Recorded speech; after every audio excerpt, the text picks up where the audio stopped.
ካስፈለገ ወንድሜ ከጫቱ ሱስ እንዲያወጣ ካስፈለገ ከሲጋራው ሱስ እንዲያወጣ ካስፈለገ ከሺሻው ሱስ ሊያወጣ ካስፈለገ ከዝሙቱ መንፈስ እንዲያወጣ ካስፈለገ እንዴት አደርሽ እባክሽ? አይ ተይም እባክሽ ምኑን አደርኩት? የኔ አዳራውን አዳር ነው። ይኸው ሲያኝከኝ ሲፈልጠኝ ሲገዘግዘኝ እሳቱን ለቆብኝ ሆነ ያደርኩት። አንቺዬ አቤት አቤት አቤት ይላል። አሁን እግዚአብሔር ስራ ፈቶ ነው አንቺን የሚያኝክሽ። አሁን እግዚአብሔር ስራ ፈቶ ነው አንቺን የሚረግጥሽ የሚፈልጥሽ።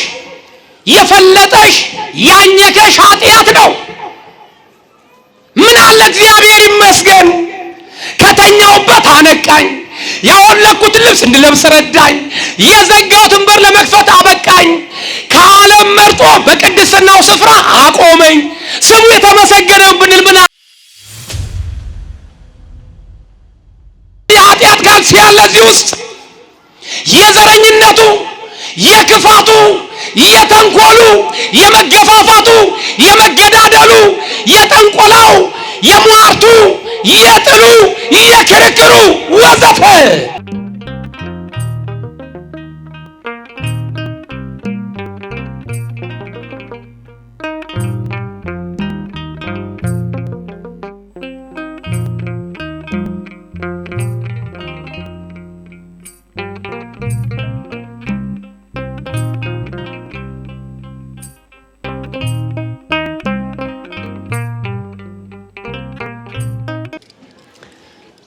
በስመ አብ ወወልድ ወመንፈስ ቅዱስ አሃዱ አምላክ አሜን። ስብሐት ለእግዚአብሔር ለዘአብጽሐነ እስከ ዛቲ ሰዓት። ምስጋና ለእግዚአብሔር ይሁን በሰማይ በምድር ላለው ለአምላካችን ለመድኃኒታችን ለኢየሱስ ክርስቶስ ክብርና ምስጋና ለእሱ ይሁን።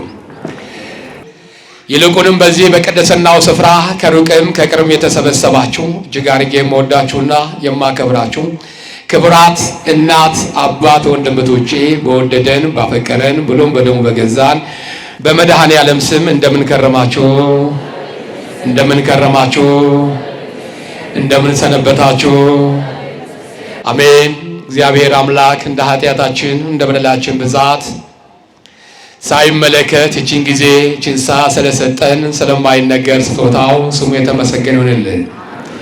የዘጋነውን በር ለመክፈት የረዳን፣ ያወለቅነውን ልብሳችን ዳግመኛ እንድንለብስ የረዳን፣ የበላነውና የጠጣነው በትንታ እንዳንሞትበት እጁን ትራስ አድርጎ የጠበቀን ከእንቅልፋችን ያነቃን ልዑል እግዚአብሔር አምላክ ስለማይነገር ስጦታው ስሙ የተመሰገነ ይሁንልን። የትምህርታችን ርዕስ የሚሆነው አንተ ከኛ ጋር ካልወጣህ ከዚህ አታውጣህ።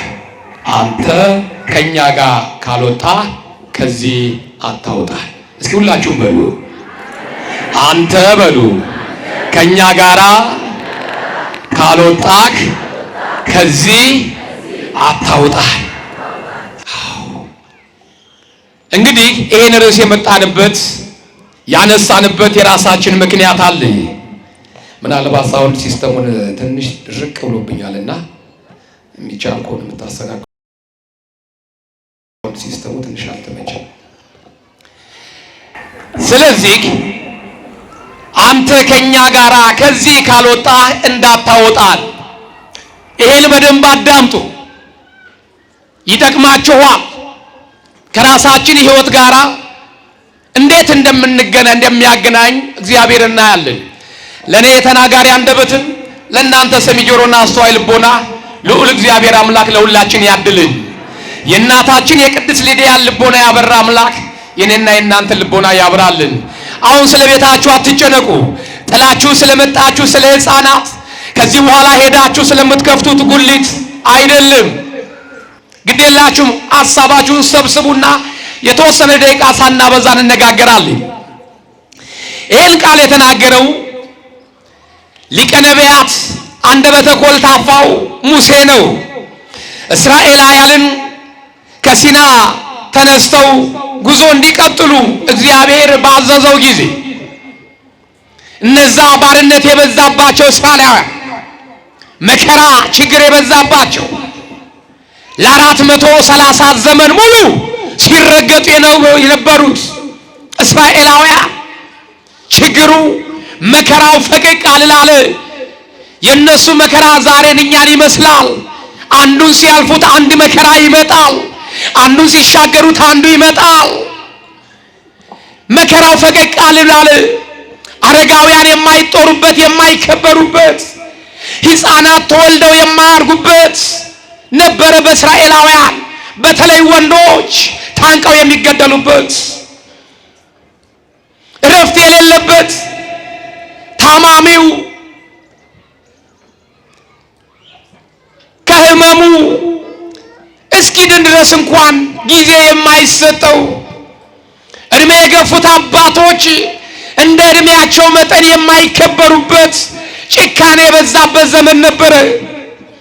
ይጮሃሉ። የመከራው ዘመን እባክህ ጌታ ሆይ አሳጥርልን፣ ፈጥረህን ምነው ረሳሃን ይላሉ። ካሉት በታች ከሞቱት በላይ ነው ያለነው። መከራ ስቃይ በዛብን። ወይን መከራውን አሳልፍልን ወይ ጥራን እያሉ ወደ አምላካቸው ይማጸናሉ። ነገር ግን እንዲህ እያሉ ቢጮሁም ልባቸው ወደ እግዚአብሔር አልተመለሰም ነበርና፣ በምላሳቸው ብቻ ነበር እግዚአብሔርን የሚጠሩት ነበርና፣ እግዚአብሔርም የመከራውን ዘመን የስቃዩን ዘመን አረዘመባቸው ይላል። ዛሬም የማይጮህ የማይጸልይ ሕዝብ የለም። ብዙዎቻችን እንጮሃለን፣ ሰላም ፍቅር እንዲሰጠን የቀደመውን በረከት እንዲመልስልን እንጮሃለን። ግን የምንጮኸው ከልብ አይደለም፣ በአፋችን ነው።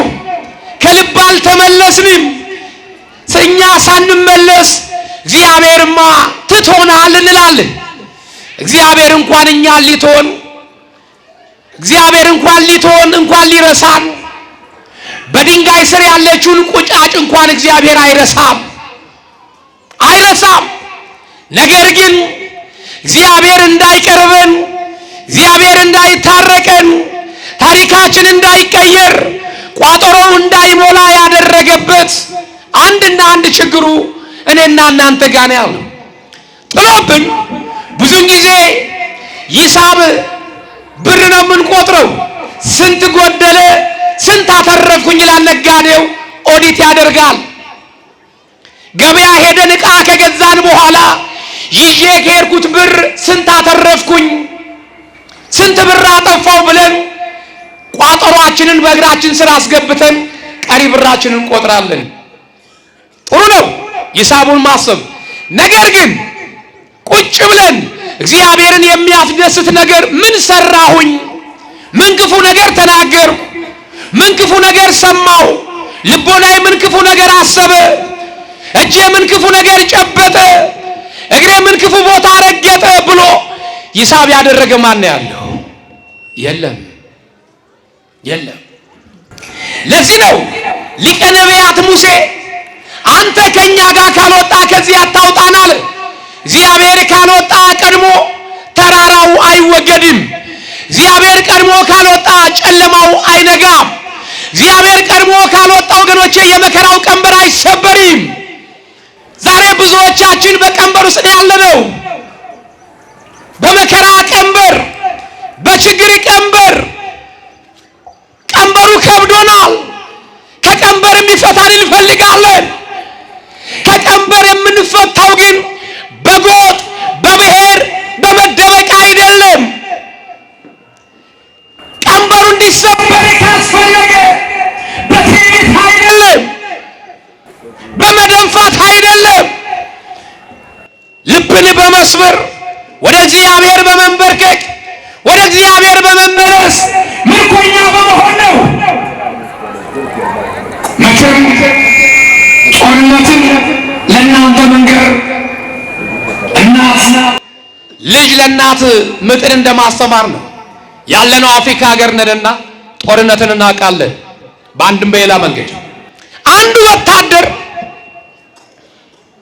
ወታደር ግጥሚያ ውጊያ በገጠመ ቁጥር ወይ ይገላል ወይ ይገደላል፣ ወይ ይማርካል ወይ ይማረካል። ነገር ግን በሚማረክበት ሰዓት ከነሙሉ ትጥቁ አይደለም፣ ከነሙሉ ትጥቁ አይደለም። መጀመሪያ እጅን ስጥ ሲባል የታጠቀውን በርቀት እንዲፈታ ይደረጋል። በቅርበት ሳይሆን በርቀት ጣል ይባላል። እጄን ሰጥቻለሁ ሲል አትግደሉኝ አትግደሉኝ እያለ ሲማጸን እንዳንገድልህ ከሆነ ትጥቅን ፍታ ይባላል። የታጠቀውን ትጥቅ ይፈታል።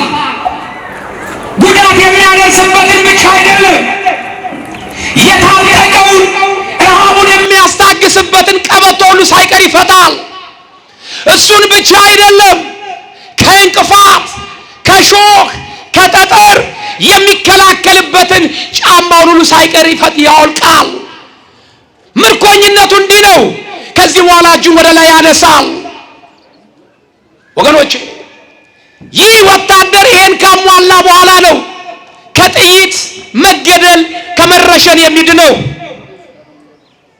ይህን ያመጣበት የራሴ ምክንያት አለ።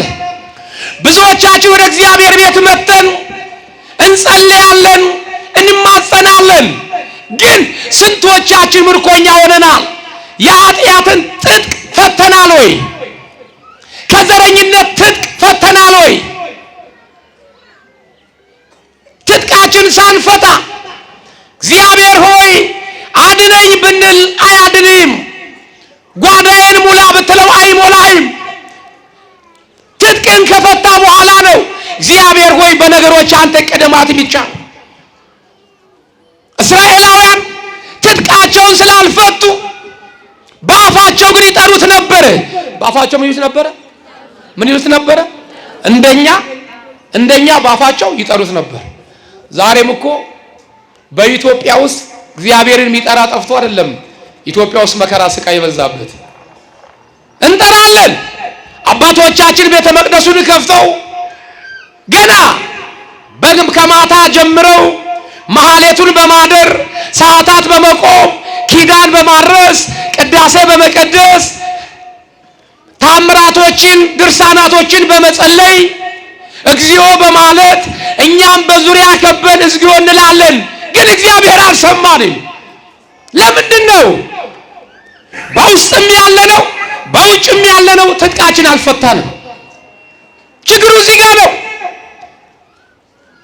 እንደኛ ሰዓታት መቆም፣ እንደኛ ቅዳሴ መቀደስ፣ እንደኛ ኪዳን ማድረስ፣ እንደኛ መጾም፣ እንደኛ መጸለይ፣ እንደኛ መስገድ ቢሆን ኑሮ ወገኖቼ በኢትዮጵያ ውስጥ ችግር፣ በኢትዮጵያ ውስጥ መገፋፋት፣ በኢትዮጵያ ውስጥ መገዳደል አይደለም ወገኖቼ።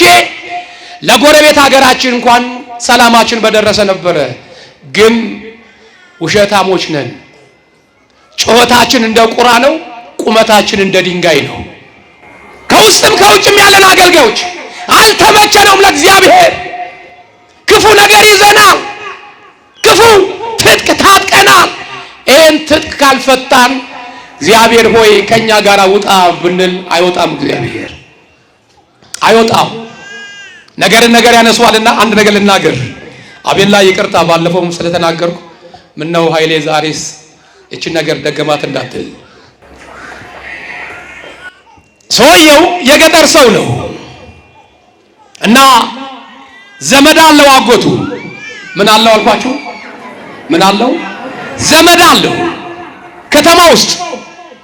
ከተማ ውስጥ ባለጸጋ ዘመድ አለው እና ይሄ ገጠር ሰው ደግሞ ያለችው አንድ ጫማ አንድ ካልሲ ነች።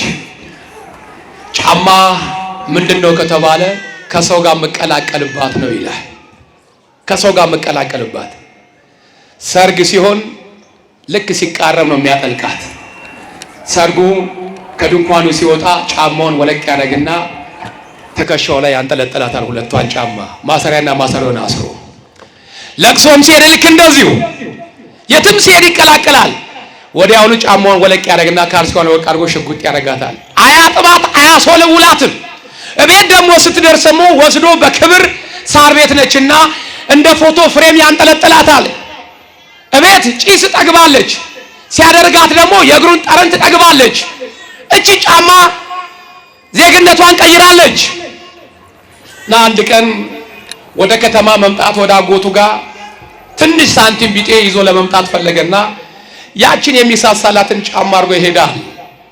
እንዳልኳችሁ ያችን ጫማ በክብር ነው የሚይዛት፣ መተኪያ የላትም። እንቅፋት እንኳን ሲመታው እንኳን ጫሜን አላደረኩ ጫሜን እንኳን አድርጌ ቢሆን ኑሮ ገንጥሎብኝ ነበር ይላል። ጥፍሩን እንኳን ገንጥሎ ጥሎላት እንኳን ጫሜን አላደረኩ ወይኔ ጫሜን እንኳን አድርጌ ቢሆን ገንጥሎት ነበር ባካችሁ ይላል። ይሄን ያክል ነው ለጫማ የሚሳሳው። ይሄ ግለሰብ ታዲያ ቆለኛ ነውና ጫማውን አጥልቆ ቁምጣውን አድርጎ ወደ አዲስ አበባ ይመጣል። እግር ጉዞ። እቺ ጫማ ጭስ ጠግባለች፣ አትታጠብም፣ ካልሲዋም አትወለወልም። እየተቀጠቃት ቆላውን መጣ። ከተማ ደረሰ። ከዛ በኋላ አጎቱን እቅፍ አድርጎ ሲስመው ሳሎኑ የተከበረ ሳሎን ነውና መዓዛው ተቀየረ። የሳሎኑ መዓዛ ጠረኑ ተቀየረ። አጎትየው ሰላም ከማለት ይልቅ አፍንጫውን ስለሰነፈጠው ሰላም ነህ እንዴ ነባክ ቆይ እስኪ ውጣና ታጠብና ና አለው። እንዴ ምን ነው አጎቴ ናፍቄው ከተለያየን ብዙ ዘመን ነው፣ እንደው እቅፍ አድርጎ ይሰማኛል ስል እግርህን ታጠብ ይለኛል። ውሃማ ሞልቶ የለ እንደ ከሀገሬ ወንዝ እኔ የመጣሁት የሱን ፍቅር ፍለጋ እንጂ አለና ፍላጎቱን ለማሟላት እሺ ብሎ እግሩን ታጠበ። ነጠላ ጫማ አስጡ ተባለ። ልብሱን ይቀይር ተባለ። ልብሱን ቀየረ። ጫማውን አወላለቀ። ሙልጭ አድርጎ ታጠበ።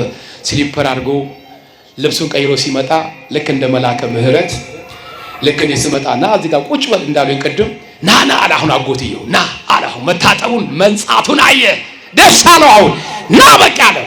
አሁን ቁጭ ብለ ማቀፍ አይደለም እጎኔ ቁጭ ብለ የሆድ ሆድን አውራለው ቁጭ በላለው። ከጎኑ ቁጭ እንዳደረገው አሁንም ሽታው አልጠፋም፣ ሽታው ጨመረ። ይሄ የዋህ ገበሬ የሆድ ሆድን ያወራል። ይሄ ደግሞ የከተማው አጎትየው ደግሞ አስሬ እግሩን ያያዋል። አሃ ምን ነው ጋሼ አለው። ምን ነው አለ።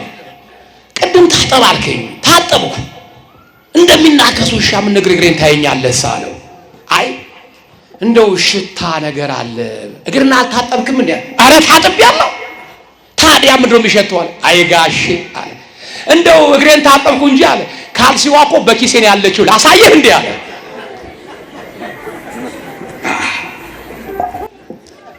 ካልሲዋ የት ነው ያለችው አለ? በኪሴ ነው ያለችው። አያችሁ አሁን ችግሩ እዚህ ጋር ነው። እግዚአብሔር ላይ ከማጉረምረማችን በፊት የካልሲው መጠን ይለያይ ይሆናል እንጂ እያንዳንዳችን የኃጢአት ካልሲ አጥልቀናል በልቦናችን ውስጥ። ይህን ካልሲ አጥልቆ ብንጸልይ እግዚአብሔር አይሰማህም። እኔም በውስጥም ያሉት የተለያየ ካልሲው መጠኑ ይዘቱ ይለያያል እንጂ እያንዳንዳችን የኃጢአት ካልሲ አጥልቀናል ወደንም ጠላን። መንበር ላይ ቆመን ከምንቀድሰው ጀምረን የኃጢአት ካልሲ ይዘናል። እኛ ይሄንን ጫማ ነው የምናወልቀው፣ እኛ ይሄን ካልሲ ነው የምናወልቀው። እረ ማውለቅ የሚገባ የኃጢአት ካልሲ ያለ እዚህ ውስጥ የዘረኝነቱ፣ የክፋቱ፣ የተንኮሉ፣ የመገፋፋቱ፣ የመገዳደሉ፣ የጠንቆላው፣ የሟርቱ፣ የጥሉ፣ የክርክሩ ወዘተ ምን ያላጠለቅነው ካልሲ አለ። ቢጠፋ የጥላቻ ካልሲ የለም በልቦናችን ውስጥ። ቢጠፋ የቅናት ካልሲ የለብን በውስጣችን አጥልቀና። ይህን ካልሲ ታዲያ እየሸተተ እግዚአብሔር እንዴት ከጎናችን መጥቶ ይቆም? ሰው ይሄን ያክል የሚጠየፍ ከሆነ እግዚአብሔር ንጹሕ የባህሪ አምላክ ነው። ከነ ኃጢአት ከነ በደላችን ፊቱ ስንቆም መዝገበ ጸሎትን እናነሳለን፣ ዳዊቱን እናነሳለን፣ ድርሳኑን እንደግማለን። ፍንክች መጮህ ብቻ ምስጢር የሌለው ለዚህ ነው ሊቀ ነቢያት ሙሴ አንተ ከኛ ጋር ካልወጣ ከዚህ እንዳታወጣን ያለው። አንተ ከኛ ጋር ካልወጣ ከዚህ እንዳታወጣን። ትጥቅ መፍታት ያስፈልጋል። ከመከራ እንዲያወጣ ከፈለገ ወንድሜ፣ ከጫቱ ሱስ እንዲያወጣ ካስፈለገ፣ ከሲጋራው ሱስ እንዲያወጣ ካስፈለገ፣ ከሺሻው ሱስ ሊያወጣ ካስፈለገ፣ ከዝሙቱ መንፈስ እንዲያወጣ ካስፈለገ፣ ከችግር ማጥ ውስጥ ሊያወጣ ካስፈለገ ትጥቃችሁን ፍቱ ባካችሁ። በልባችን ያለውን ካልሲ እናውጣ፣ እንጣል። እግዚአብሔር የሚመቸውን ነገር እናድርግ ወገኖች ባካችሁ። ትጥቋን የፈታች ራሷን ያዋረደች ልቧን የሰበረች ዝቅ ብላ የምታለቅስ ራሔል የተባለች ሴት ግን ነበረች። በሷ ጩኸት ሙሴ ተገኘ። በማጩኸት ሙሴ ተገኘ። ወገኖች እኛንን ሙሴን ማፍለቅ የምንችለው ሙሴን መውለድ የምንችለው እኛንን። እኛ መልካም ስንሆን ነው የሚመራን መልካም መሆን የሚችለው። ለዚህ ክፉ ሕዝብና አንገተ ደንዳና ወደ እኔ ስላልተመለሱ ኃጢአትን በኃጢአት በደልን በበደል ስለሰሩ እኔም በመከራ አርጩሜ በመከራ መሪ አዛላቸዋለሁ ይላል መድኃኒዓለም። ለዚህ ክፉስ አልመለስ ስላላችሁ እኔም በክፉ መሪ ቀጣቸዋለሁ ይላል። ስለዚህ ወደድክም ተጠላህም የዘራኸውን ነው የምታጭደውና ዝም ብለህ ተገረፊ። ማውረብረም አያስፈልግም። አንቺ ወደ እግዚአብሔር ስትመለሺ እግዚአብሔር በምሕረት ዓይኑ ይመለስልሻል። አንተ ከኛ ጋር ካልወጣ ከዚህ አታወጣን አለ። እስራኤልን ከባርነት ነፃ እንዲያወጣ ሙሴ አለው። ሙሴ ይህን ሕዝብ እንድትመራ ከሲና በረሃ እንድታወጣ መርጬሃለሁ አለው። መርጬሃለሁ። ዛሬም ከገጠመን መከራ ከገጠመን ችግር የሚያወጣን እንፈልጋለን። የሙቀቱ የበረሃው ልዩነት ሊኖር ይችል ይሆናል። አንዳንዱ በበሽታ በረሃ ይቃጠል ይሆናል። አንዳንዱ በስራ ማጣት በረሃ ሊቃጠል ይችል ይሆናል። አንዳንዱ ሰላም በማጣት በረሃ ሊቃጠል ይሆናል። ዞሮ ሁሉም መከራ ነው። ስለዚህ ከችግር የሚያወጣን ካስፈለገ እንደ ሙሴ ካስፈለገ ወደ እግዚአብሔር መቃተት ያስፈልጋል። ውጣ አለው። ሙሴ ግን ምን አለ? በሕዝብ ላይ አቅጣጫውን አንተ አሳየኝ አለ። እምመራውን ሕዝብ ይዤ የምወጣውን ሕዝብ እኔ አላቃቸውም፣ አንተ ግን ታውቃቸዋለህ አለ። አንተ ምን ትላቸዋለህ? ታውቃቸዋለህ። ወገኖች እኛም እኮ ወገኖች ከጎናችን የቆመ እንኳን አናውቀውም። እኔ ልደፋልህ ሲለን ያዘነልን ይመስለናል። በልቡ ግን እንደ ደፋህ ይጨርስ ይለናል። እዛው ግልብጥ ያርግሽ ይለናል። አስቸጋሪ እኮ ነው። አብረን እየበላን አብረን እየጠጣን እኮ የምንወደው ምግቡን ነው እንጂ ሰውየውን አይደለም። ምግቡ ወደ ሆዳችን ይወርዳል፣ የሰውየው ፍቅር ግን በልበናችን አይወርድም። አስቸጋሪ ላይ ደርሰናል። ስለዚህ ሙሴ ምን አለ? ጌታ ሆይ አንተ ከኛ ጋር ካልወጣ እንዳታወጣን ሲለው እግዚአብሔር እንዲህ አለው፣ እኔ ከአንተ ጋር እወጣለሁ አሳርፈሃለሁኝ አለ። እግዚአብሔር ሁላችን ያሳርፈን። ረፍታተን የለ እንደ ወገኖች ተቅበዝብዘና ተማሪው ትምህርቱን ጨርሶ ማረፍ አቅቶታል ስራ በማጣት። ሰራተኛውም ረፍት የለውም። ዛሬ ሰርቶ ቤቱ ይገባል፣ ነገ ደግሞ ከስራ ባረር ይሆን ይላል። እናቶቻችን ለልጆቻቸው ዛሬ ቁርስ አብልተው እራት አብልተው ነገ ደግሞ ልጆችን ምን አበላ ይሆን ይላሉ። ረፍት የለም ወገኖቼ። መከራው በዝቶብናል። እኛ ያለንበት ዘመን ደጋግ አባቶቻችን ስጋውን በልተው ለኛ ለደካሞቹ አጥንቱን ጥለውልን ሄደዋል። እንዴት አድርገን እንግፋው ታዲያ? ምኑን እንብላው? ወገኖች አስቸጋሪ ላይ ያለን። እኔ ካንተ ጋር አወጣለሁ አለ፣ አሳርፈሃለሁ። አዎ እግዚአብሔር ቀድሞ ከወጣ ተራራው ይናዳል፣ እግዚአብሔር ቀድሞ ከወጣው ወገኖቼ ጨለማው ይወገዳል። እግዚአብሔር ቀድሞ ከወጣው ጠማማው ይቀናል። ረመዳን የጠመመበትን መንገዳችን ሲያቃናልን የእያንዳንዳችን ቤት ጨልሞብናል ሕይወታችንና ድንግል ማርያም ታብራልን። ምን ነው አሜን ከበዳችሁ? አዎ እናንተኔ እንኳን ወገኖቼ እናንተኔ እንኳን በየአዳራሻቸው ቁጭ ብለው እንኳን ለማይረባ ነገር ላንቃቸው እስከሚቀደድ አካባቢው እስከሚረብሹ አሜን ይሉታል። አሜን ቢለያይም እኔና እናንተ ግን እውነተኛ ቦታውን እንኳን አሜን ማትቀርቱ አቅቶናል። አሜን ከአሜን ይመለሳል ይላሉ አባቶቻችን። ቸር ተመኝ ቸር ተመገኛል ይላሉ። ስለዚህ እንዲህ ይላል፣ እኔ ከአንተ ጋር እወጣለሁ እኔ አሳርፋለሁ አለ። በዚህ በትንቢተ ኤርምያስ ምዕራፍ 26 ቁጥር 13 እንዲህ አለ፣ አሁንም መንገዳችሁንና ስራችሁን አሳምሩ አለ። ምናችሁን? መንገዳችሁን ስራችሁን አሳምሩ። ስለዚህ የትኛውን መንገድ? አሁን ስንመጣ የማይመቹ መንገዶች ነበራል። በዚህ አቅጣጫ የመጣችሁ ሰዎች አባጣ፣ ጎባጣ፣ ጎርጓዳ ይሄ መንገድ ነው ነው ወጣቱ ለጥምቀተ ባህር ታቦቱ ስለሚወጣ ብለው ደልድለው የጎደለው እንደሚሞሉት የትኛውን መንገድ? የክፍለ ሀገሩን መንገድ? መንገድ የተባለው ምንድነው? አቤት መንገድ የተባለው ምንድነው? ሕይወታችሁን ሕይወትን መንገዳችሁን አሳምሩ አለ። መጀመሪያ እግዚአብሔር ጎደሎ እንዲሞላ ካስፈለገ፣ ታሪክን እንዲቀይር ካስፈለገ፣ ቋጠሮ እንዲፈታ ካስፈለገ፣ ጨለማው እንዲበራ ካስፈለገ፣ የተዘጋው በር እንዲከፈት ካስፈለገ መጀመሪያ መንገድን አስተካክሉ።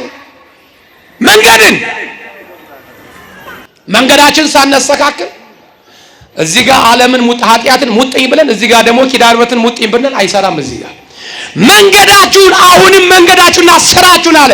ስራ ማለት ምግባር ነው። ስራ ጾም፣ ጸሎት፣ ስግደት፣ ምጽዋት ስራ ማለት ነው። ማስቀደስ ስራ ነው። አሁን ቁጭ ብሎ ወንጌል መማር ስራ ነው።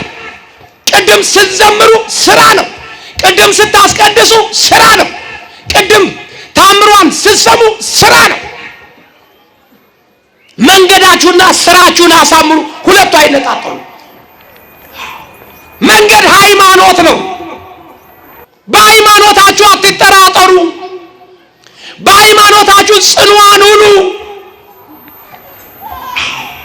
በመንገዳችሁ ላይ አትወላውሉ አለ።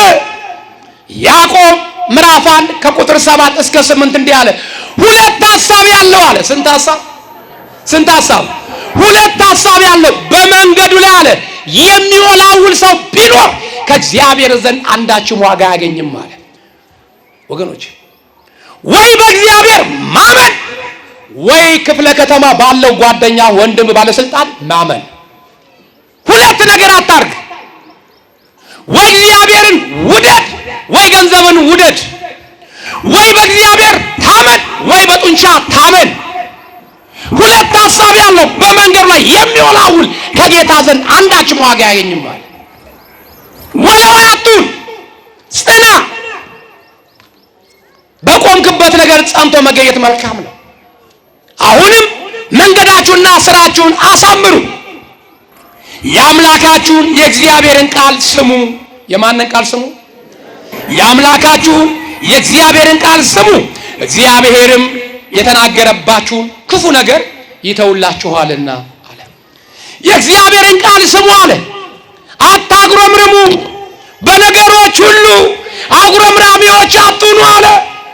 ዛሬ በእግዚአብሔር ላይ የማያጉረመርም ማን አለ? አይታችኋል። እናቶቻችን ጠዋት ላይ በተለይ በአዘቦት ጊዜ በጾሙ ሰዓት እስኪ ተመልከቱ። ስራይ ብላችሁ በእድሜ ገፋ ያሉ 60 ይቅርታ 70 80 ዓመት የሞላቸው 60 እንኳን ገና ነውና በተለይ 80 ዓመት የሞላቸው 75 እድሜ ላይ ያሉ 90 ቤት የገቡ እናቶችን በዚህ በሴቶች በር እስኪ ስሟቸው። ጠዋት ላይ ኪዳን ካለበቃ በኋላ ይሳሳማሉ። ትከሻ ተከሻ እንዴት አደሽ ይባባሉ። እግዚአብሔር ይመስገን፣ ዛሬ ይመስገን ይላል። ቁጭ ካል በኋላ አግዳሚ ወንበር እንዴት አደሽ እባክሽ?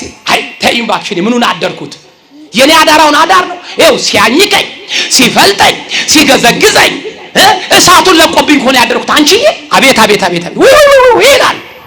አሁን እግዚአብሔር ስራ ፈቶ ነው አንቺን የሚያኝክሽ። አሁን እግዚአብሔር ስራ ፈቶ አንቺን የሚረግጥሽ የሚፈልጥሽ የፈለጠሽ ያኘከሽ ኃጢአት ነው። ምን አለ እግዚአብሔር ይመስገን ከተኛውበት አነቃኝ፣ ያወለኩትን ልብስ እንድለብስ ረዳኝ፣ የዘጋሁትን በር ለመክፈት አበቃኝ፣ ከዓለም መርጦ በቅድስናው ስፍራ አቆመኝ። ስሙ የተመሰገነ ብንል ምን አለ? አረ ግድ የላችሁም ተመስገን በሉት። እኔ አላቂም በየስፍራው በየሀገሩ እየዞር ስለማስተምር እዚህ ቦታ ልናገረው አልናገረው አላቂም። ደግሜው ከሆነ ከታላቅ ይቅርታ ጋር ይቅርታ ጠይቃለሁ። አንድ የኔ ቢጤ ነበረ በ1990 ዓመተ ምህረት ገና ሕፃን ሆኜ በማገለግልበት ሰዓት አንድ የኔ ቢጤ አይ ነበረ። ልጅነት ስለነበረ ያንን የኔ ቢጤ ግን ጠጋ ብዬ ባለመጠየቄ እስካሁን ይከነክነኛል። ያ የኔ ቢጤ እጅግ ዛሬ በቁመትም ሳድግ በእድሜም ስበስል ምን ነው የዛን ጊዜ ጠጋ ብዬ በጠየቅኩት እያልኩ እስካሁን ይከነክነኛል። ምንድነው ካላችሁኝ ይህ ግለሰብ ሁለት እግር የለውም። ምን የለውም አልኳቸው? ምን የለውም?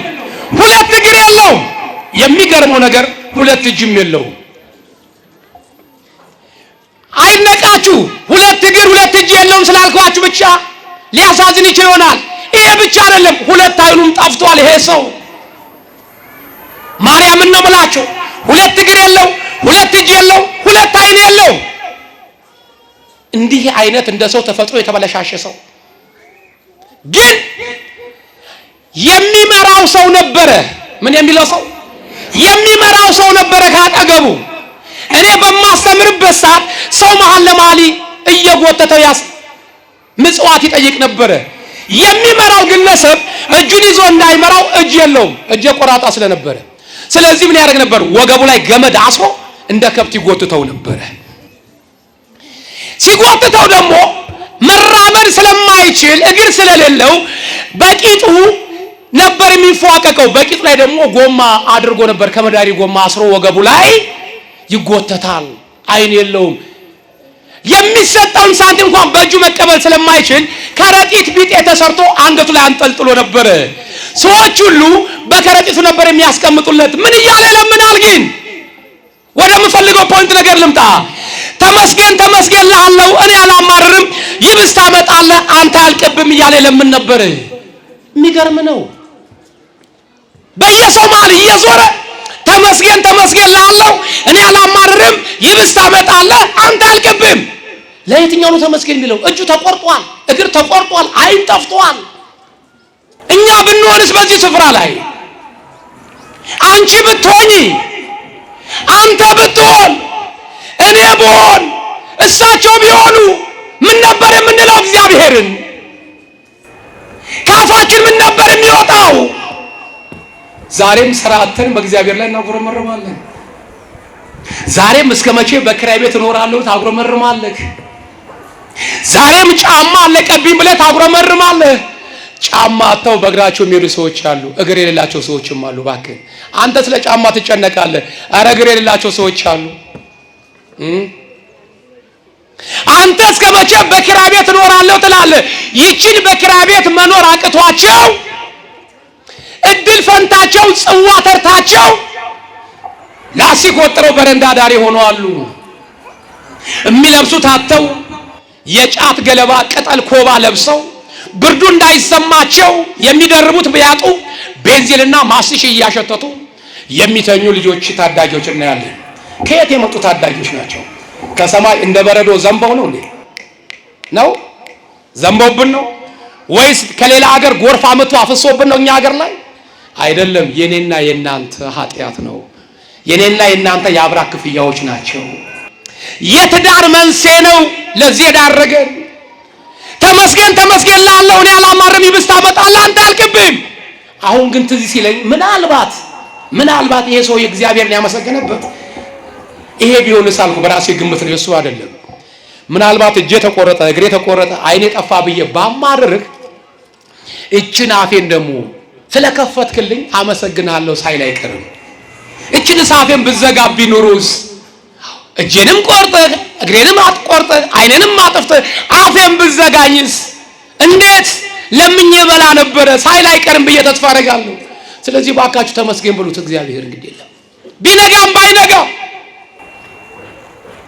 ቢሞላም ባይሞላም ከበሽታችሁ ብትፈወሱም ባትፈወሱም ወጣቶች ነጥቡ መጣ አልመጣ ውጤት ቢመጣም ባይመጣም ተመስገን በለው። በመስሪያ ቤት እድገት አገኘም አላገኘም ተመስገን በለው። ቤት ኖረም አልኖረም ተመስገን በለው። ለየትኛው ኮንትራት ዓለም ትጨነቃለህ? እግዚአብሔር ይመስገን እኩል ያደረገን አንድ ነገር አለ። ከሀብታም ጋር እኩል ያደረገን ማርያምን ነው ብላችሁ እኩል ያደረገን እግዚአብሔር ይመስገን። እሱ ሀብታም ስለሆነ የወርቅ እንጀራ ይበላል፣ እኛም ላባችን ጠፍ አድርገን ኩርማን እንጀራም ቢሆን እኩል እንበላለን። ከኛ አይበልጥም እሱ። ምንድነው የበላው ሲባል እንጀራ፣ እኛም የበላነው እንጀራ። እኩል ያደረገን ቢኖር ምንድነው? ሀብታም ስለሆነ ከሞት አይተርፍም፣ እንደውም ይገባል ወደ ጉድጓድ። አንድ ያደረገን እሱም ወደ አፈር እኛም ወደ አፈር ነው። መስረታችን ካፈር ነው። እግዚአብሔር ይመስገን። ሀብታም ስለሆነ ከእንቁ ከአልማዝ አልተፈጠረም። እኛ ድሃ ስለሆነ ደግሞ ካፈር አልተፈጠርንም። እኛም ካፈር እሱም ካፈር የተፈጠርነው። እግዚአብሔር ይመስገን። ደስ የሚለው ነገር ሀብታሙም ድሃውም በመጨረሻው ሰዓት ንጉሱ ፊት መቆሙ። ገንዘብ ስላገኘ አንተ በዚህ ጋር ቁም አይባልም፣ ልዩነት የለም። ስለዚህ ለየትኛው ትጨነቃለህ? ለዚህ የትኛው ኮንትራት አለ? አሁንም አለ መንገዳችሁና ስራችሁን አሳምሩ፣ የአምላካችሁን የእግዚአብሔርን ቃል ስሙ። እግዚአብሔር የተናገረባችሁን ክፉን ነገር ይተዋል አለ። ክፉን ነገር ይተዋል፣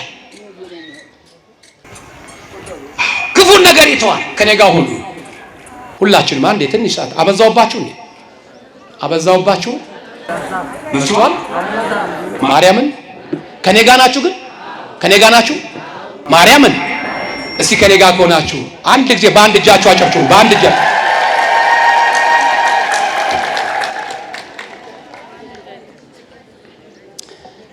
ምንድን ነው ያልኩት? አቤት ከኔ ጋር ከሆናችሁ ምን አልኩኝ? በአንድ እጃችሁ አያችሁ። ከኔ ጋር ስላልነበራችሁ እናንተ ግን ሁለት እጃችሁ አጨበጨባችሁ። እኔ ያልኩት እዚህ ከኔ ጋር ከሆናችሁ እስኪ በአንድ እጃችሁ አጨብጭቡ አልኩ። እንዴ ኃይለ ጊዮርጊስ ምን ነካው? በአንድ እጅ ይጨበጨባል እንዴ ብላችሁ በተዋችሁት ነበረ። ግን ከኔ ጋር ስላልነበራችሁ እስኪ በአንድ እጅ አጨብጭቡ። የላችሁም፣ በአንድ እጃችሁ አጨበጨባችሁ። በሁለት እጃችሁ ይዤ ጨራሽ። እግዚአብሔር ማስተዋል ይስጠን ወገኖች። እስከ መቼ ነው ልባችን እንደሚሸፍተው? ኧረ ተው፣ በማስተዋል የሚነገረው ነገር እንስማ። በማርያም ተው፣ ኧረ ተው፣ ግድ የለም እንዴ። ምንድነው መንፈሳዊ ቦታ ስንመጣ ልቦናችን ሃይምሯችን ድፍን የሚያደርገው? መንደር ሲሆን እኮ ከጎረቤት ወሬ እንሰማለን፣ ሐሜት። እንዴ እቺ ብጣሻ ማለት ነው የምትናገር የለው እንዴ? መከራ እኮ ነው። ማርያምን የተጣላነው ሰው ከሆነ አሁን ከዚህ እየሄድን ድንገት እሷ ሌላ ሰው የምትናገር ከሆነ ማንን ነው የምትናገረው? እቺ ከካ እኔን እኮ ይሆናል። ምን አለ እዚህ ግን ቃሉን ብትሰሚው እንደዚህ። ምን አለ ቃሉን እዚህ ብትሰማው ቢከፈትልህ። ለክፋት አይምሯችን ይከፈታል። ለመልካም ነገር ለምንጸድቅበት ነገር አይምሯችን ይዘጋል። ለምን ይሆን? ኧረ እባካችሁ ተመለሱ። መንገዳችሁና ስራችሁን አሳምሩ የተባለው በዚህ ጉዳይ ነው እኮ። እባካችሁ ወገኖች፣ ያዕቆብ ምዕራፍ 1 ቁጥር 26 እንዲህ አለ፣ አንደበቱን ሳይገታ ምኑን ሳይገታ አንደበቱን ሳይገታ እግዚአብሔርን አመልካለሁ የሚል ሰው ሁሉ አለ የእሱ አምልኮት ከንቱ ነው። አንደበቱን ሳይገታ እግዚአብሔርን አመልካለሁ የሚል ሰው ቢኖር የእሱ አምልኮት ከንቱ ነው። አንደበታችን ከክፉ ነገር መከልከል ያስፈልጋል። እግዚአብሔር ቀድሞ እንዲወጣ ያስፈልጋል። በነገሮቹ ታሪካችን ተበላሽቷል። ዛሬ መኖር የጠላበት ጊዜ ላይ ደርሰናል። ትውልዱ ድሮ ችግር ሲገጥመው ድሮ ኑሮ ሲከብደው ምን አባቱ ስና ብሎ በዚህ ሞያሌ ወይም በዚህ በመተማ አቆራርጦ ወይ በሱዳን ወይ በጅቡቲ ጠፋ ነበረ። አሁን ዙሪያውን በጦርነት ምክንያት መንገድ ሲዘጋበት ትውልዱ መሄጃ ሲያጣ ወደ ኩሽናና መኝታ ቤት ሽንት ቤት እየገባ ራሱን በሲባጎ መግደል ጀምሯል። አረ ጠላቴ ታነቅ ወንድሜ። የሁለት ሀገር ስደተኛ ለምን ትሆናለህ? በዚህ በምድር ላይም ችግረኛ በላይ ቤትም ችግረኛ ለምን ትሆናለህ? ለምን ከሁለት ያጣ ትሆናለህ? ለየትኛዋ ጊዜ ምን ያክል ዓመት እንደምትቆይ ያውቀዋል እንዴ? ማን ያውቃል? ዛሬ ያስጨነቀህ፣ ዛሬ የከበደህ ነገ እኮ ገሬ ይቀልሃል። ዛሬ ያጎበጠ ማጣት ነገ ምናልባት እግዚአብሔር ሲቀርብህ ከጎበጥክበት ሊያቀና ይችላል። ትዕግስተኛው ነው ባካችሁ። እንደ ኢዮብ ታጋሽ ሁኑ።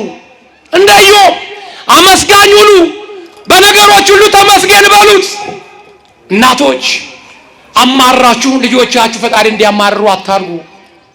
አልቅሳችሁ ልጆቻችሁ እንዲያለቅሱ አታርጉ ባካችሁ። ይሄም ያልፋል በሏቸው። አይዞሽ በሏቸው። አይዞህ በላቸው።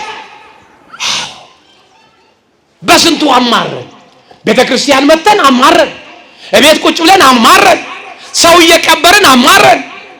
በየማህበሩ አማረን። እንዴት ይቻላል? መቼ ነው እግዚአብሔርን ተመስገን ምንለው? ይሄ አይደለም።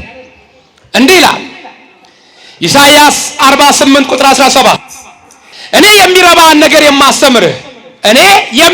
ነገር የማስተምርህ በምትሄድበት መንገድ የምመራህ አምላክህ እግዚአብሔር ነኝ ያለ። እኔ የሚረባ ማለት የሚጠቅምህን ማለት ነው። የሚጠቅምህን ነገር የምነግርህ፣ እኔ የሚረባህን ነገር የማስተምርህ አለ። የማስተምርህ በምትሄድበት መንገድ ሁሉ የምመራ አምላክ እግዚአብሔር ነኝ። ስለዚህ እግዚአብሔር እንዲመራን ካስፈለገ፣ መንገዳችን ቀና እንዲያረግ ካስፈለገ ወደ እግዚአብሔር እንመለስ። እምመራህ አለ። ከዛም እኮ አልፎ እንዘምራለን። እግዚአብሔር ብርሃኔና መድኃኒቴ ነው። እግዚአብሔር ብርሃኔና መድኃኒቴ ነው። የሚያስደነግጥ የሚያስፈራኝ ማን ነው? የሚያስደነግጥ የሚያስፈራኝ ማን ነው? አምላኬ መመኪያዬ ነው። የት ነው የሚዘመረው ይህ መዝሙር? እዚህ ቤተክርስቲያን ነው? ሌላ ቦታ ነበር? አቤት፣ የት ነው የሚዘመረው? የት ነው የሚዘመረው? እዚህ ነው ቤተክርስቲያን ነው። ሌላ ቦታ ግን አይዘመርም። ታዲያ እግዚአብሔር መመኪያዬ ነው ካልን የሚያስደነግጠኝ ማን ነው ልናል። አሁን ወገኖቼ ችግር ያላስደነገጠው ማን ነው? ስራ ማጣት ያላስደነገጠው ማን ነው? ጤና ማጣት ያላስደነገጠው ማን ነው? ቤት ፈረሳ ያላስደነገጠው ማን ነው?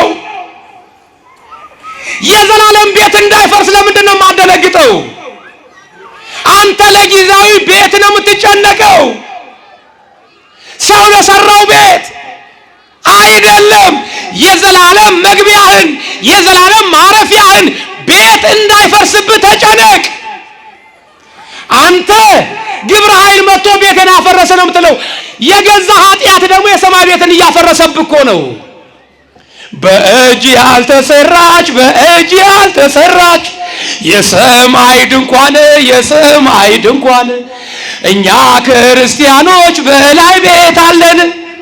ለጥቂት ጊዜ ነው በዚህ ዓለም የምንኖር ጥለነው እስክንሄድ እንኑር በፍቅር። ጥለው ትሄዳለህ። ፎቁም ቪላ ቤቱም ጭቃ ቤቱም ዳሱም መጠለያውንም ጥለው ትሄዳለህ። ለጥቂት ጊዜ ነው የምትቀመጠው። ገደብ አለው የምትቀመጥበት። ኃይለ ጊዮርጊስ በዚህ ምድር ላይ የሚቀመጥበት ገደብ አለው። ያችን ገደብ እናቴም አባቴም ተረባርበው ማሻገር አይችሉ። አቶ ከበደ ገደብ አለው። በዚህ ምድር የሚኖሩበት ባንክ ቤት ያስቀመጡት ብር ገደቧን የባከነ ሰዓት አይጨምርላቸውም። ትጠራለህ። ስለዚህ ጥለነው ለምንሄድ የምንበላው የ40 ቀን እድላችን ከሆነ ይነስም ይብዛ በቤታችን ቆሎ ቆርጥመን እያደር ለምንድን ነው ፍቅር የነሳን? ፍቅር አለን መሀላችን የለም እኮ። አቤት ነጥላ ለብሰን ስንታይ ክርስቲያኖች ነው ሁላችን አማኞች። ይሄን ጊዜው በሰፈራችን እኮ ከባድ ሰዎች እኮ አለ። ከባድ ሰዎች ይንቀላት የምንባል ሰዎች እኮ አለ። ወገኖቼ እንዲህ ስላችሁ እናንተ መልካም ሰው ሆናችሁ ሰው ቢጠላችሁ ተውት፣ እሱን አትመልከቱ። እናንተን እንዲጠላ ያደረገ እርኩስ መንፈስ ነው። ነገር ግን ጠማማ ሆናችሁ ይንቀላችሁ ከተባለ ይሄ በረከት አይሆንም። ማርያምን ነው የምላችሁ፣ ይሄ በረከት አይሆንም። ስለዚህ ነው እኔ የሚረባህን ነገር የማስተምር በምትሄድበት መንገድ የምመራ እኔ አምላክ እግዚአብሔር ነኝ አለ። እኔ አምላክ እግዚአብሔር ነኝ።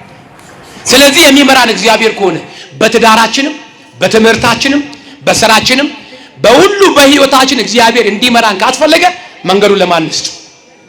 መንገዱ ለማን እንስጥ? ጠዋት ስንነሳ ምን ብለን እንውጣ?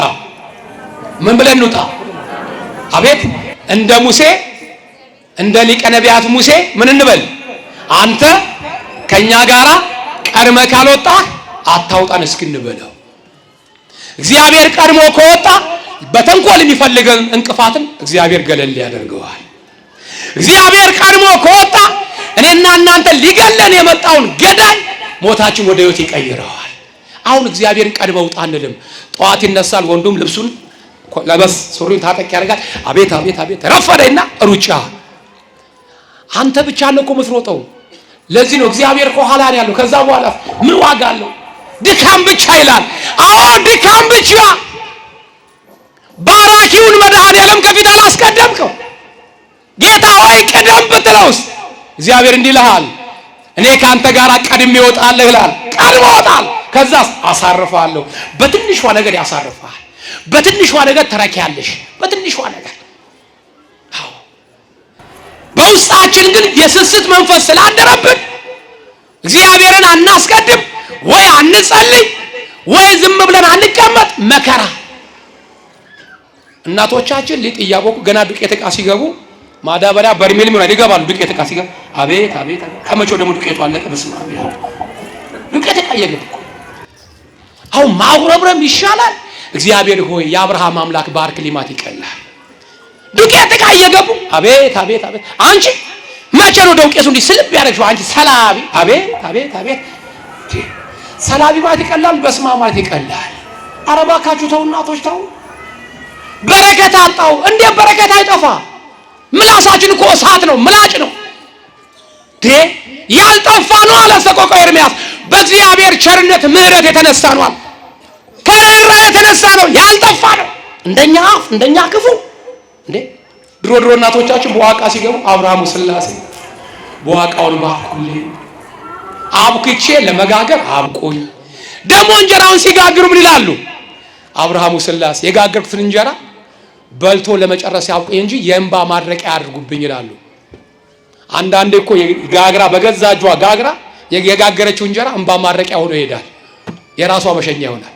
የአሁኑ እናቶቻችን ሊጥ እያቦኩ አይ የኮተቤዋ ኪዳብረት ጠላቴ እንዲህ ልውስ አርዩ አደራሽን ልውስ እሺ ምናምንቴ አይ ቁልቢው ገብሬ ታውቃለህ አንተ እንጀራ እየጋገሩ አይ ቅዱስ ሚካኤል ጠላቴ እንዲህ አንድ ድልኛ ቁስቁስ እንደዚህ አንድ ዳት አራተው ባካችሁ። በዚህ ምላሳችን እንደው መተን መድኃኔዓለም ምን አረኩ? አረተው ይቅር በላይ ምን አረኩ? ኧረ እባክሽ ምን አረኩ? ከዚህ በላይ ምን ታረዩ? ብታገኙ እሱ ራሱ ምን ታረዩ ነበር እንዴ? ከዚህ በላይ ምን ማሳዘን አለ? አስቸጋሪ እኮ ነው ያለው ነገሮች። የባሰበት ዘመን ላይ ደርሰናል። ክፋታችን ብሷል። ሰውየው በረከታቸው የደበን አባታችን ቀዳማዊ ጎርጎርዮስ የዘዋዩ ታላቁ አባት እንጀራ ብቻ ሳይሆን ውሃም እያጠጣችሁ ጉርሻ ሲበዛ ስቅታም ያስቸግራ ይላሉ እና ትምህርት ብቻ በዛውባችሁ ውሃም ያስፈልጋል። ውሃ የተባለው ምሳሌ ነው። ለምን እዚህ ውስጥ አቅመ ደካማ ሰው ይኖራል፣ አጎራረስ በደንብ የማይችል ሰውየው ተማሪ ነው። ይሄ ተማሪ ስለንተ ስሟ ለማርያም እያለ ይለምናል። አቅፋድ አድርጓል። ሰሌን በረባሶ ጫማ አድርጓል። በረባሶ ጫማ ታውቃላችሁ? በረባሶ ማለት ሙሉ በሙሉ ከቆዳ የተፈጠረ ከቆዳ የተሰራ በቃ እለቅ ይባል እንኳን የማያልቅ እናንተ ጨርሳችሁ እሱ አያልቅም። ፍንክቻ ነው በቃ የማይበግረው ከመኪና ጎማ የሚሰራል። ጠፍሩም እሱ ነው፣ መሄጃውም እሱ ነው። ሙሉ በሙሉ እሱን አድርጓል። የበግ ቆዳ አጎዛ አድርጓል። ከዘራ ቤት ይዟል። ይለምናል በእንተ ስለሟ ለማርያም እያለ ሲለምን ሴትዮዋ ሰምታ አታውቅም እና አለባበሱን አይታ ደነቃት። ቁምጣው፣ የጫማ አደራረጉ፣ ያደረጋት ኮፍያ፣ ያደረገው በርኖስ አማራት። ፊቱ ደግሞ ድንቡሽቡሽ ያለ አማረ ነው። ድሮስ እግዚአብሔር የተጠጋ ምን ይሆናል? እግዚአብሔርን የያዘ ምን ይሆናል? ያማረ ነው። ከዚህ በኋላ ሲለምን አይታ አመጣችና ቀዝቃዛውን እንጀራ በትኩስ አድርጋ ሰጠችው። አመሰግናለሁ። የምርቃታውን ጋጋታ ብዙ መረቃት፣ ደስ አላት። ያ ጥፍጥፍ አደረገና ወደ አክፋዳ ከተተ። መለስ ብሎ ሊሄድ ሲል ተሜ አለችው፣ እንደው አለባበስም ያምራል፣ አንተም ታምራለህ። አረ ለመሆኑ ከየት ነው የመጣኸው አለችው። እሱ ደግሞ የሚኖርበትን አካባቢ አሁን ለምሳሌ እዚህ ጋር ጨለለንቆ፣ ዳንሴ፣ አንቆርጫ እየተባለ እንደሚጠራ ሁሉ አካባቢ መናገሩ ነው። ከየት መጣ ስትለው እኔ መጣሁት ከነማይ አላት። የጅብ ችኩል ቀንድ ይነክሳል እንደሚባሉ ከሰማይ አለችው። ተማሪ ብልጣረ ወዲያው ጠምዘዝ አደረገው፣ እንደ ፋና ቴሌቪዥን ጠምዘዝ አደረገና አዎ ከሰማይ አላት። ወይ አፈር ልብላ ከሰማይ? አዎ። እንግዲያውስ እናቴ ከሞተች 2 ዓመት ሞልቷታል። የቸግራትን ታውቃለህ? አረ በደንብ ጠየም ያሉ ዘለግ ያሉ አፍንጫ ሰልካካ፣ አዎ የሚበሉት አጥተው በየመንግስተ ሰማያት እየለመኑ ነው ያሉት። አፈር ልብላ እናቴ አፈር ልብላ። እዚህ ስንት ሀብትን ስንት ንብረት እያላት እዛ ትለምን በል። ለማንኛውም ይሄን ውሃ ያነካ ጥበብ ለእናቴ ስጥልኝ፣ ይሄን 5000 ብር ደግሞ ለእናቴ ስጥልኝ፣ ሌላ ቀን እልክልሻለሁ በላት። አደራ ተሜ። እሺ 5000 ብር ወደ ኪስ፣ ጥበቡንም ስር ትንሽ ሴት ተሜ አለችው። አረና እንደው አማቼ ሞተዋል፣ የቸገራቸውን ታውቃለህ? እንደው እናትሽ ይሻላሉ። አማችሽማ አይናገሩ አይጋገሩ መራመድ አይችሉ። አንድ ዋርካ ስር ቁጭ ብለው ከወጪ ከለሚ የሚጣይ ይለምናሉ። አፈር ልብላ በል። ለሳቸውም 5000 ብር የባሏን ሱፍ ውሃ ያነካውን በልንካ ስትልኝ። ወንድሜ ሰው ካሰበው ማን ያሰው ይበልጣል? ሰው ካሰበው ማን ያሰው ይበልጣል? እግዚአብሔር ያሰው ይበልጣል። ወገኖች አሁን ስለምትከፍቱት ከዚህ በኋላ ሄዳችሁ ስለምትከፍቱት ሱቅ አትጨነቁ። እግዚአብሔር ያውቃል። ወደ ታሪክ ልመለስላችሁ። ያ ተማሪ ይዞ ይሄዳል። እሱ የፈለገው ቁራሽ እንጀራ ያልታሰበ 10000 ብር። የድሮ 10000 ብር ነው እንግዲህ አስቡ። ያሁኑ አይደለም። ያሁኑ እዚህ ገባም አይባል፣ የድሮ ነው። ሱፉንና ቀሚሱን ይዞ ሲሄድ ከሄደ ከስንት ሰዓት በኋላ ባሏ ሞፈርና ቀንበር ይዞ ተሸክሞ በሬውን እየነዳ 11 ሰዓት ላይ መጣ። እንዴት ዋላችሁ ሲል የምስራች አለች። ከጓዳ ወጣ ሩጣ ከነ ዱቄት ዕቃ እጆ ምን ተገኘ አላት። አረ ምስራች ምስር ቤ ምንድነው አላት። ከሰማይ ሰው መጣ። ምን ከሰማይ ሰው መጣ? እንዴት ሰው የሚራመድ? አዎ የሚራመድ። እንዴ የታየሽው? አረኛ ቤት መጣ። እንዴ እኛ ጋር ምን ሊያረግ? ሊለምን መጣ። እንዴ የእግዚአብሔር መልአክ ሊለምን? ምን ሰጠሽው? እንጀራ ሰጠሽው። ጎሽ ደጋረሽ። ምን ይሄ ብቻ? የኔን እኮ ጥበቡን የገዛልኝን ሰጠው። አባሽ እንዴ እኔ ልብ አድርጌ ከዚህ በኋላ አልገዛልሽም። እምገዛው የዛሬ ዓመት ነው መገዛልሽ። ከሰው ጋር መቀላቀያሽን ሰጠሻል፣ አብደሻል አንቺ። ኧረ እሱ ብቻ አይደለም ያንተንም የባል መዋያን ሱፍን አውጥቼ ሰጥቻለሁ። ምን አስነካሽ አንቺ? ምን ጉር ነው? ምን እሱ ብቻ ነው? ለበሬ መግዣ ብለህ ያስቀመጥከውን 10000 ብሩን 5000 ብር ለእናቴ 5000 ብር ለአባቴ ለኪያለሁ። በይ ከአንቺ ጋር እያወራሁ ጊዜ መግደል አልፈልግም። ለመሆኑ በያምጭልኝልና ፈረሱን ጫሉልኛል። ፈረሱን ይጭንና ኮርቻውን ጭኖ ቢያን በኩል ሄደው በዚህ ሄደው ምን አውቃለሁ አለችው። ፈረሱን እየጋለበ ይሄዳል። በዛ ሰዓት ሲሄድ ታሜ እንደ ልማዱ ሰው በር ላይ ቆሞ ይለመናል። ፈረሱ ቁና እየተነፈሰ ይጋለባል። ደርሷል። ሲያይ ተማሪ ጠርጣሪ አይደለ? ይሄ ነገር እኔ ጋር ቢሆን ሳለና የያዘውን ቋጠሮ ቀሚስና ሱፍ ወደ ጅብ ዞር ሲል የጅብ ጉድጓድ አገኘ። ወደ ጉድጓድ አረገና ባዶ እጁን ከዘራውንና አክፋራን ይዞ ቆመ። ሰውየው ምኑን ያዘው? ሲያይ ቁምጣ ለብሷል። ምንም ነገር ያዘ መረጃ የለው። ኪሱ ብቻ አበጥ ብሏል። ታሜ አለው አቤት፣ እንደው ይቅርታ አድርግልኝና ወይ ካንተ ኋላ ወይ ካንተ በፊት በእጁ ቋጠሮ ነገር የያዘ ተማሪ አይታል? ኧረ አይቻለሁኝ። ከኔ ፊት እንኳን ሳይሆን ከኔ ኋላ ነበረ። አሁን ግን ቀድሞኝ ሄዷል። ወደዚህ ቁልቁለት ወደ ቆላው ወርዷል። ወደዛ ሄዷል። ታዲያ በፈረስ ያስኬዳል? አይ ጌቶች፣ አረ በፈረስ አስኬድም፣ ይሰባበራሉ። እና ምን ይሻላል? ፈረሱን ባሁን እኔ እጠብቅልዎታለሁ። ጎሽ እግዚአብሔር ይስጥሰይ፣ አመሰግናለሁ። ሰጠና ሄደ። ሰውየው ጥቂት እንደሄደ ተመልሶ መጣ። አረ ተሜ አለው። አቤት። ድንገት ስቆይ ደክሞ ሰልችቶኝ ወደ መንደር እንኳን ብትገባ እንደው መንደር ውስጥ ማን ብዬ ስምን ላስጠራለሁ? ያሁኑ ይባስ ብሎ አስጠሩኝ አለ። ማን ብሎ አስጠሩኝ? ሰውየው ፈልጎ አጣ። ሲመለስ ፈረሱም የለም ብሩም የለም። አረ ያሁኑ ይባስ ቢል ከየት ያገኝ? ያሁኑ ብሷል። ክፋታችን፣ አደመኝነታችን፣ ዘረኝነታችን፣ ተንኮላችን ብሷል። መለያየታችን ብሷል። መጨካከናችን ብሷል። ራስ ወዳጅነታችን ብሷል።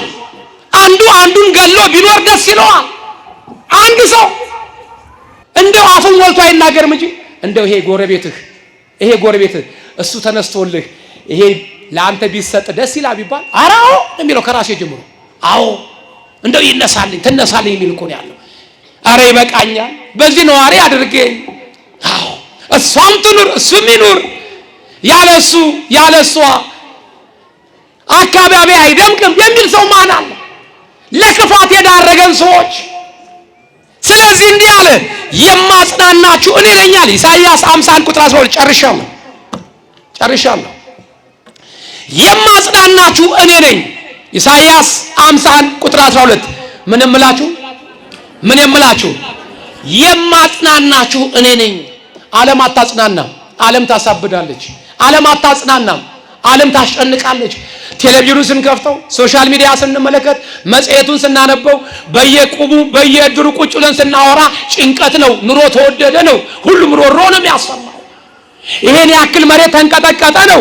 በዚህ ቦታ መሬት ተንሸራተተ ነው። በዚህ ቦታ ደግሞ ይሄን ያክል ሰው መኪና ተገልብጦ አለቀ ነው። በዚህ ቦታ በጦርነት ሰው ተፈናቀለ ነው። በዚህ ቦታ ደግሞ ኑሮ ተወደደ ነው። ጭንቀት ነው። ለዚህ ነው መጽሐፍ ቅዱስ የማጽናናችሁ የማረጋጋችሁ እኔ ነኝ አለ። እኔ ነኝ። መጽናናት መረጋጋት የሚገኘው ደግሞ ቤተክርስቲያን ሲመጣ ነው፣ ሌላ ቦታ አይደለም። መጽናናት ከተፈለገ ስለዚህ እባካችሁ ወደ እግዚአብሔር እንመለስ፣ በማስተዋል እንመላለስ፣ ከእግዚአብሔር ጋር እንጣበቅ። ከእግዚአብሔር ጋር አንተ ከኔ ጋር ካልወጣ አታውጣኝ እንበል። እግዚአብሔር ቀድሞ ይውጣልን። አሜን። እግዚአብሔር ቀድሞ ይውጣልን ወገኖች። እግዚአብሔር በማሳረፊያ ውስጥ ያሳርፈን።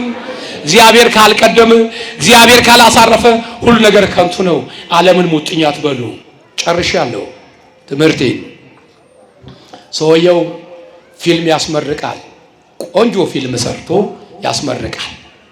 ፊልሙ ላይ ደግሞ በጣም የሚወደዱ አርቲስቶች አሉ፣ አክተሮች አሉ። እና ወጣቱ ፊልም ስለሚወድ ሲያዩት እንደ እከሌም አለ ይባባላል። ጥሩ ፊልም ነው አሉ። ከዛ በኋላ ዋጋውን ሲያዩት 50 ብር ይላል። መግቢያ ስንት? 50 ብር። ፊልሙ ጥሩ ነበር፣ እከሌ የሚባለውም አርቲስት አለ፣ ግን ዋጋው ተወደደ ብለው ሄዱ።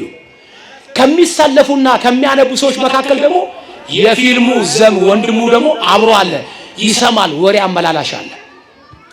ፊልሙን ወደውታል፣ ዋጋው ግን በዛ እያለ ነው ሰው ብሎ ነገረው ነው። ቆይሲ አለና ከ50 ብር 30 ብር አደረገው በማግስቱ። አሁንም ሰው መጣ፣ አነበበ። ሲያነብ ፊልሙ ጥሩ ነው፣ እከሌ አክተሮችም አሉ፣ ግን ዋጋው በዛ አሉ። አሁንስ ምን አሉ? ምን ነው ፊልሙ የሚያይ ሰው ጠፋ አለ። ፊልሙ ወደውታል፣ ግን ዛሬም ብዙዎቹ ዋጋ በዛብን እያሉ ሄደዋል ነው አለ። ችግር የለም አለ። የነበረውን ፊልም ለጠፈና ከታች መግቢያ በነፃ አለ። መግቢያ በነፃ ሲባል መቀመጫ አይደለም፣ መቆሚያ ጠፋ። አዳራሹ ጥቅጥቅ ብሎ ሞላ። ሰውየው ብልጥ ነው። በሩን ዘጋና መውጫ 150 ብር አለ።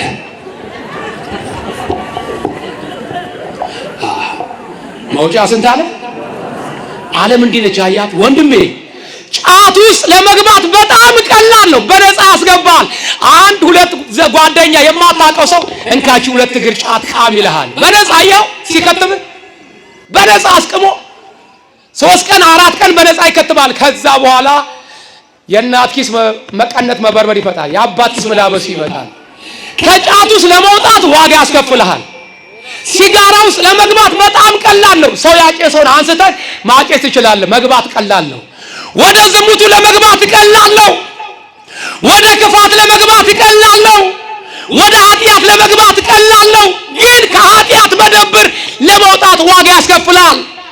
አባቶች ከመጠጥ ሱሰኝነት ለመውጣት ዋጋ ያስከፍላል። ለመግባት ቀላል ነው።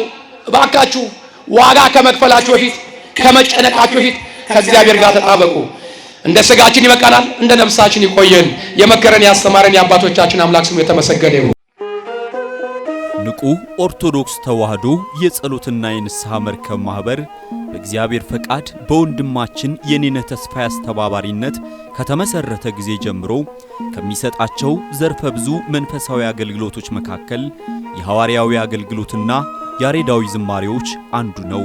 በዚህ ክፍል የኦርቶዶክሳዊ ተዋሕዶ ቤተክርስቲያንን ዶግማና ቀኖና የጠበቁ ኦርቶዶክሳዊ ለዛ ያላቸው ለነፍስ እረፍትን የሚሰጡ ወቅታዊና ዘመኑን የዋጁ ስብከቶችና ያሬዳዊ ዝማሬዎችን በመላው ዓለም ለሚገኙ ተመልካቾቹ በንቁ ሚዲያና በኢትዮ ማህበር የዩቲዩብ ቻናል እያቀረበ ይገኛል። አገልግሎቱ በመላው ዓለም ለሚገኙ አማኞች ተደራሽ እንዲሆን በየዕለቱ የሚለቀቁ ስብከቶችንና መዝሙሮችን ላይክና ሼር ያድርጉ። እንዲሁም የዩቲዩብ ቻናላችንን ሰብስክራይብ በማድረግ የዚህ ታላቅ አገልግሎት ባላሻራ ይሁኑ። ንቁ ሚዲያ ርቱ የቤተ ክርስቲያን ልሳን